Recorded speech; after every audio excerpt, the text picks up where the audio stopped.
y'all, Billy from Perma Pastures Farm, and I'm at my favorite time of day. Hear that? Yeah, that's what I love to hear. I mean, that's soothing to me. That's better than any symphony man could ever imagine. I'm out here in the woods, and that just happens to be the place where the pigs are, you dig? And what I got here is a bucket of comfrey. So, the beauty about what we're doing here is that we're raising these pigs in the perfect environment for them, okay? Now, there are times when we use them to clear land, they may not be in the most ideal spots. And we're gonna show you one of the ones, it was a real thickety mess that we had them work over. But here they are, where I think they ought to be, where they love it most. And you can tell it in their behavior. You keep them long enough, you're gonna know when they're happy. Not just pigs, but everything. You're gonna know when they're happy, and you're gonna know when they're in bliss. Right now, they're eating some of the food that I put out earlier, and they are in bliss. So, we're at the point right now, these are all Yorkshires, okay?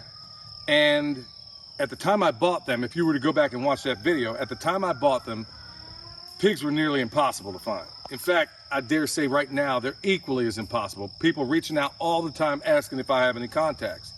And the answer is not right now. No, I don't. I mean, it's tough to find. Well, anyway, we started with 6, now we got 5. Their names were who, what, where, when, why, and how, and there's a reason behind those names. In fact, it would do you well to go back and watch that video as to why I came up with those names. Okay, so now, here we are, we got 5 pigs, and frankly, I don't need any of them. We're still working on the red wattles that we processed a while back.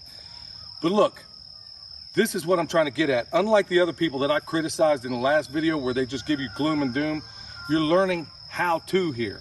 You're understanding what the thought process that goes behind how we process these animals and the way in which we can do it. It's not a commercial operation. We're on a farm level operation. So let's walk over here and we'll get more into it.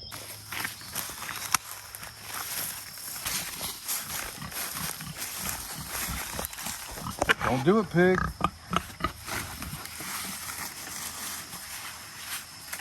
Now, when you throw something like comfrey in there, and I hear all this hogwash out there about what you should and shouldn't do with comfrey. I got news for you. I have never, in all the years we've been doing this, I have yet to see an animal kill itself eating something. Now, this is my disclaimer. You do what you want. I've never seen an animal kill itself when it had available and free choice of food that it wanted to eat. So, they'll wipe all this out. Give them a couple of minutes. I just got finished feeding them, and they're over there in the waller I just made for them a little while ago. Actually, they made for themselves. I just exploited it with water. But you'll see them. They'll basically, because comfrey is a biodynamic accumulator, meaning it takes all that stuff in the earth, puts it up in its leaves for the benefit of these animals and all the others. Got a couple of pigs sitting over here. The others are chilling. When you feed them, you know, you see, there's a whole lot of things you see in the process of doing something like this. Now, these aren't mistakes, it's just the realities of the terrain I live in. This is very, very, very extreme. We're running these pigs on a mountain, y'all. Literally up the side of a mountain. So this is a double-edged sword. It's a zero-sum game when it comes to putting weight on these guys. Number one, when we first got them, these pigs were not ideal. They were worm. They had worm issues, so we had to get that out of them. That stunted them a little bit. And then also, when you have them out here in an environment like this where they have to spend a lot of calories going up, you know, hills like this, I'm feeding them almost probably 25% more, and it's still been something of a struggle to put weight on them. But now we're getting there. We're in that happy spot. Now, because we're moving them as they grow, you're gonna have to move them more often. That's why it's so difficult for somebody to write a how-to book on pigs exclusively, because there's so many variables. Now, that shouldn't frighten you, because honestly, the variables are simple. The genius Joel Salatin came up with a way of basically using his feeder as a barometer as to when to move them. When the feeder runs out, it's time to roll. It's time to go to the next paddock. Well, we do it with our grazer's eye, okay? I can look at this environment, and if you compare where I'm standing to where they are, you'll see a distinct difference between the two, okay? So, I know exactly how much disturbance I want before I feel like they ought to get moved. We're about to head off to a festival today, so that means before we go, you know, we're gonna expand their paddock, and we showed you ways in how we do that, clever ways in which to make it really easy. So what am I getting at here? What's the theme of this video? The theme is I got 5 pigs in here, okay? And because of the methods we use in terms of feeding them, People don't believe me when I say we raise our pork for 21 cents a pound. If we were somehow able or took the time to farrow our pigs, they would be free.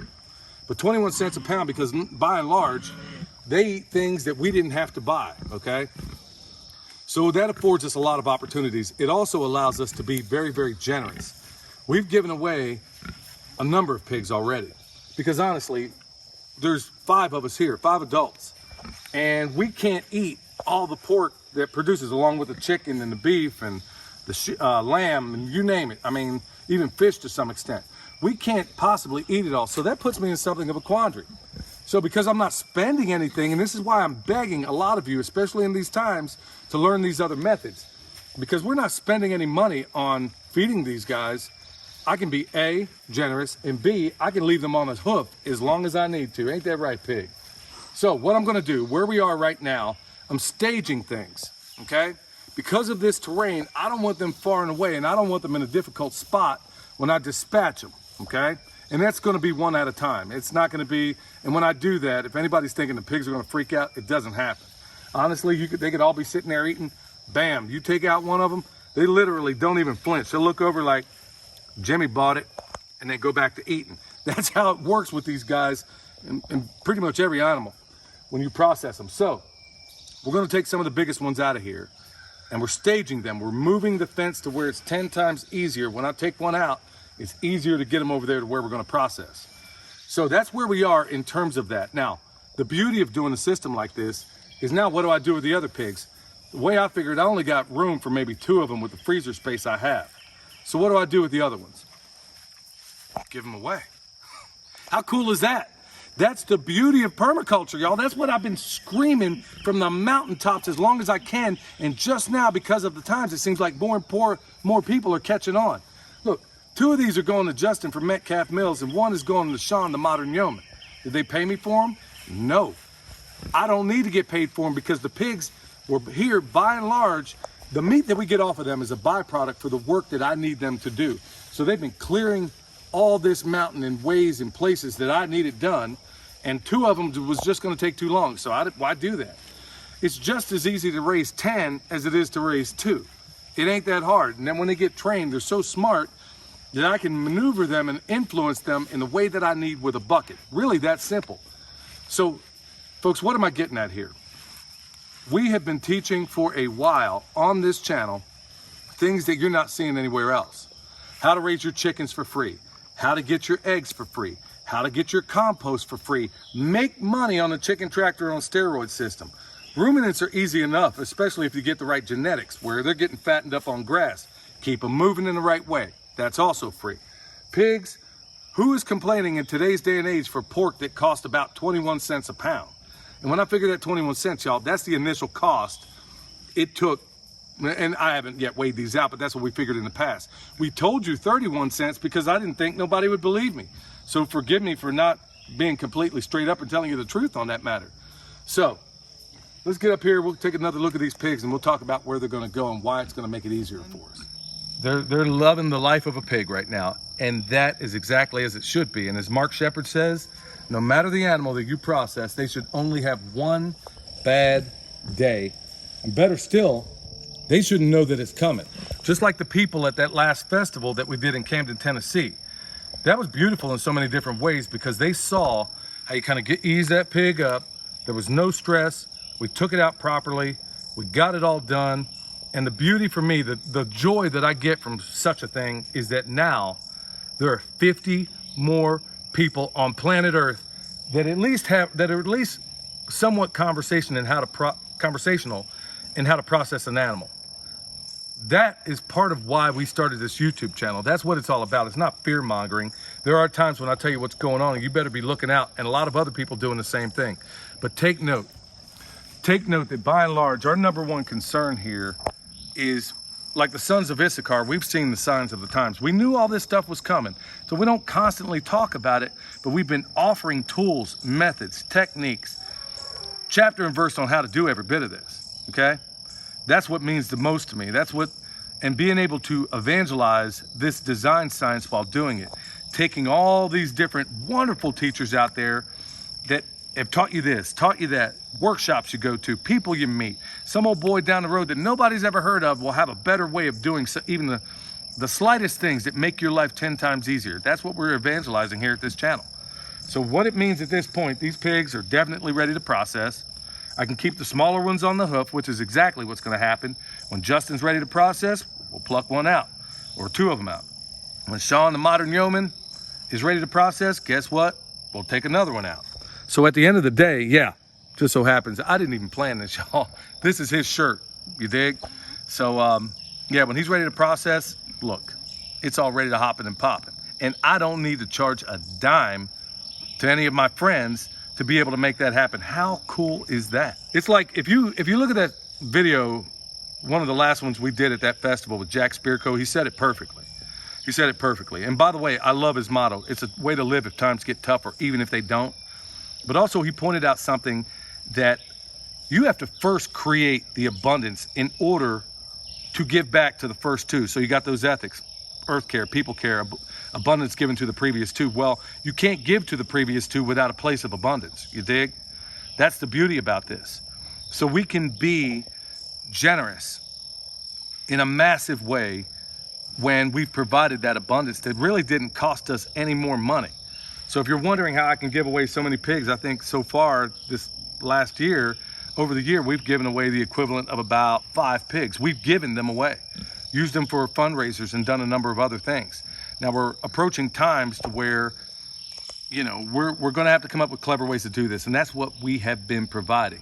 So with that said, y'all, we're going to wind up taking these tired, full pigs. As you can see, this one here is kind of chilling now. We're going to take them, move them to the paddock to this side, right over here. This paddock is where they're going to go here. We'll have them wear this out. You can see what they've done. Beautiful. And all this deadfall in there, they made it 10 times easier to do. Now we'll get them over here. And what you can't see is that when we do process them, we're going to hope it doesn't go like the last time where they roll all the way down this mountain to the very bottom. Then we got to call Justin to come over here and help us lug this stuff by hand. We learn lessons, hopefully not making the same mistakes. So that's what we're going to do. We're going to get them moved, and then we're going to pluck them out one by one. We're going to take the biggest first. We'll let the little ones work their way into it, y'all.